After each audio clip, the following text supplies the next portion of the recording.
I said I'm delighted to be joined by my eminence grise on all of these matters, Liam Halligan. First things first, I said to you before we both came into the studio, give us the Halligan take on what the markets are doing, but then I want to know whether it's really markets or whether it's political intelligence. First point. It's both, really. The markets have already priced in a U-turn on pretty much all the outstanding aspects of the mini-budget, the headline parts anyway. One big part of the mini-budget, the reduction in the national insurance rate, has already gone through Parliament. That's a done deal. I don't think that will be reversed. The Labour Party wanted that as well. The big headline move, it isn't even a move, this is the incredible thing about it, is keeping the rate of corporation tax at 19%, where it currently is, rather than raising it to 25%. It's not even as if Liz Truss and Kwasi Kwarteng were going for a tax cut. They were going for a tax freeze. Overall, the whole package takes the tax takers a share of our whole income, national income, back to where it was last year. You know, the top rate of tax is going to go back to where it was under Tony Blair.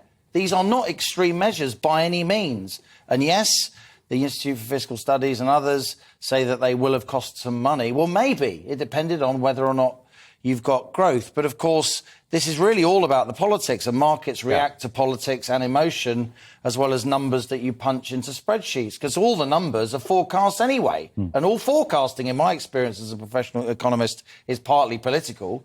So where we are now is that the markets have priced in a complete retreat away from the freezing of corporation tax. The corporation tax will go up, I think, maybe to 22%, maybe to 25%, where Rishi Sunak said he wanted it to go up to when he gave his spring statement back in March. That seems like a long time now. But we're all, of course, as media people always do, and I understand why, we're focused on the personalities. Will, you know, Kwasi Kwarteng, Eton and Cambridge be the second shortest chancellor in British history? And the shortest chancellor in British history died, of course. That was Ian MacLeod in the early 70s. He lasted a month before Anthony Barber replaced him under the Prime Minister Ted Heath. Maybe Kwasi Kwarteng will just be 5 or 6 weeks. We shall see. But the really big important thing for the markets now has... all the politics is already priced in. The theatre's catching up with what they think is going to happen. The really big important thing today is, will the Bank of England maintain its emergency support for the gilts market, for the market for government debt? That is the really big piece of statecraft, politics, current affairs, news that will happen in Britain today. And on that, we just don't know. Will Andrew Bailey decide to take that emergency support away? Because if he does, the gilt markets have already priced in that he'll carry on the Bank of England buying government bonds. If he decides not to buy government bonds, borrowing costs are going to spike and the political drama will become a genuine political crisis. Truss launched her leadership campaign, and I interviewed her about it twice, in a pursuit of growth, which normally markets like and the city likes.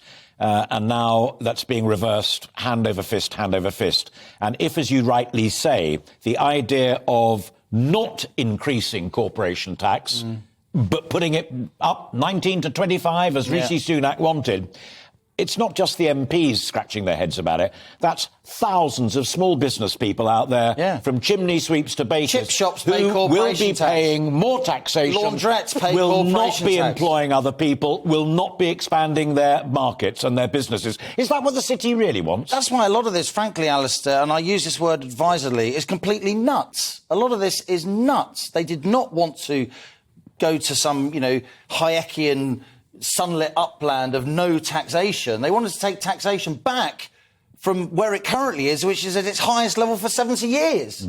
That's where we are. When the mini-budget came out, the IOD, the Institute of Directors, the CBI, the Confederation of British Industry, the FSB, the Federation of Small Businesses, they all welcomed it. Now, what I immediately said the moment it happened in this studio was, that's a mistake to lower the top rate of tax for the top 2% of earners in the middle of a cost of living crisis, as the winters are drawing in and people are scared about their bills. So the mood music and the timing of some of the elements of the mini budget was politically inept. I called it tin-eared.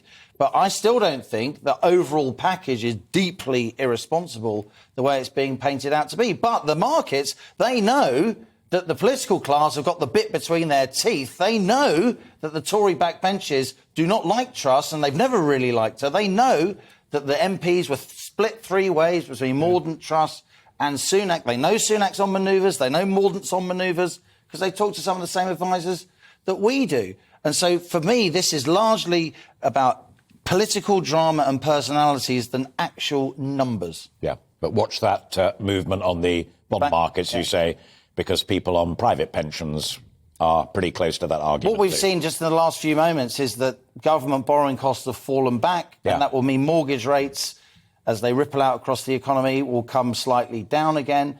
So this is a lot of drama, of course, but it really does matter to people's livelihoods. We will continue to watch it through your informed eyes and ears, as always, for the time being. Liam, thank you very much indeed.